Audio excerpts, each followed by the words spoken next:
Many times on social media, we often make references pertaining to history without providing full context. The best example of this is that you see many content creators, they mention the fact that Dr. King said that he's integrating his people into a burning house, and this is their primary argument against integration. When people quote Dr. King pertaining to this quote of leading his people into a burning house, they never give you the full quote. And I want to take this time to give the full quote and not only provide the full quote, but provide more historical context as well.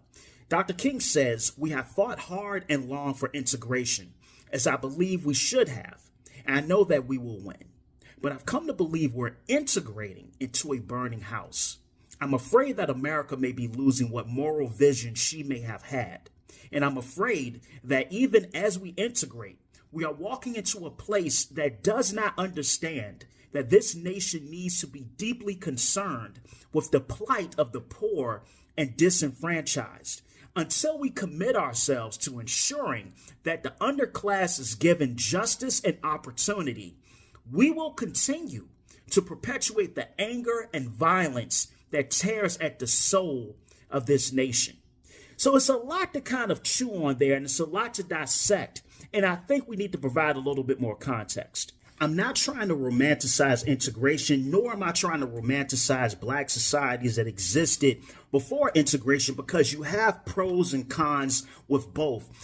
So if you look at societies that existed during Jim Crow, now Jim Crow laws came into effect after the Black Code. So we're talking about the late 1800s all the way up through the 1960s. So when we look at the turn of the century, during the Second Homestead Act, or the Southern Homestead Act, a lot of freed slaves were able to acquire land in Alabama, Mississippi, Georgia, North Carolina. And at the turn of the 20th century, freed African Americans had about close to 40 million acres of land. But this land was taken from them through unfair taxation, and white mobs, the Ku Klux Klan, were actually able to unalive many of these Black farmers and take their land illegally. You had poll taxes that existed just for you to go and even cast your ballot, And so many African Americans did live in poverty that it made it almost impossible for a lot of Black people to vote. And also, you're paying taxes for public utilities and services that you're cut off from.